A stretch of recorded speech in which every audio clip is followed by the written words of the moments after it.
All right, let's jump right in. We're going to talk about something pretty incredible today. It's a story of recovery, but it's more than that.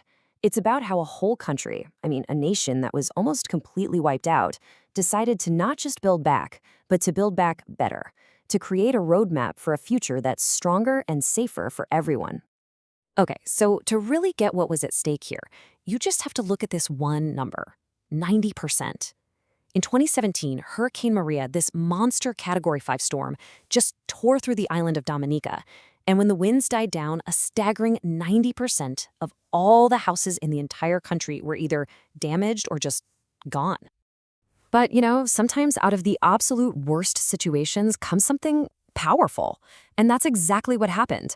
The Prime Minister of Dominica stood up and laid out this wildly ambitious goal.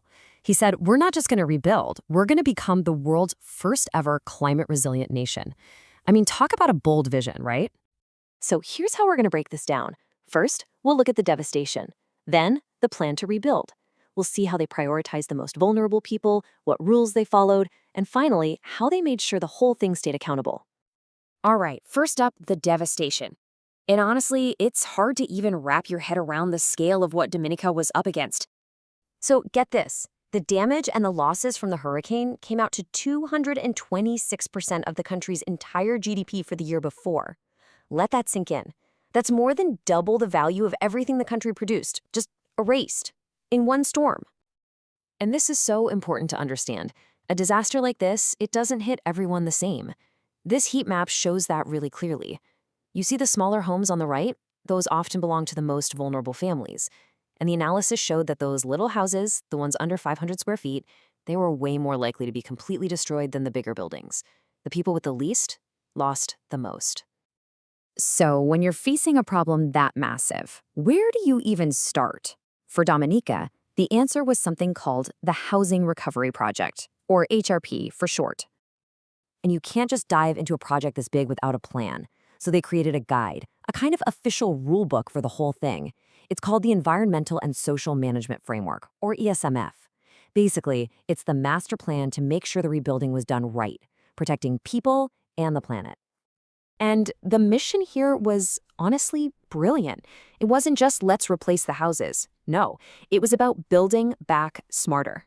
They wanted to rebuild homes that could actually stand up to a Category 5 hurricane.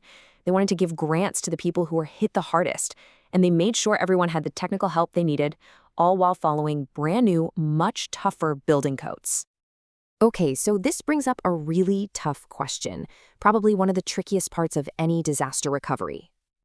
Think about it. You've got over 4,500 homes totally destroyed. How on earth do you decide who gets a grant first? How do you make that system fair and transparent when the need is just so overwhelming? Well, they came up with a really smart 3-step process. First, there's a basic eligibility check. Super simple. Then, step 2, they used a scoring system to figure out who was most vulnerable. And finally, and this is key, local committees, people from the community, would actually check and verify that all the information was correct and fair. And the point here is that this wasn't random. The system was designed to look at very specific things, like are you still in a temporary shelter? Are you a single parent with young kids? Are you a grandmother who's the main caregiver? Do you have someone with a severe disability in your house? It was all about making sure the help went to the people who truly, desperately needed it. Okay, now this is where that rule book, the ESMF, gets really interesting. It wasn't just about blueprints and building materials. It went way, way deeper. So for instance, the hurricane just flattened a huge chunk of the island's forests. So what did the rulebook say? Rule number 1, before you cut down a single new tree, you have to use the timber that was salvaged from all the trees that had already fallen. So smart, right? Use what you have. And they also knew that one size does not fit all. For the indigenous Kalinago people, land ownership is communal. It's totally different. So instead of forcing a system on them, they created a special plan just for them, managed by their own elected council, respecting their culture and their laws. And get this, the plan even had rules for the totally unexpected. Imagine you're digging a foundation for your new house and you find something that looks really, really old, an ancient artifact. What do? Well, there's a protocol for that. It's called the chance finds procedure, and it means all work stops immediately. You call in the experts to check it out. It's this amazing little detail that shows they were thinking about how to rebuild the future without accidentally destroying the past. Okay, last piece of the puzzle. You've got this massive, complex project, there's a lot of money involved, and people's lives are on the line. So, how do you keep the whole thing accountable and make sure people trust the process? Well, a huge part of it is giving everyone a voice. They set up something called a grievance redress mechanism.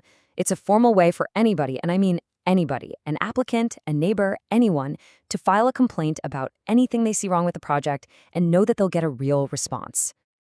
And this is where technology becomes a total game changer for transparency.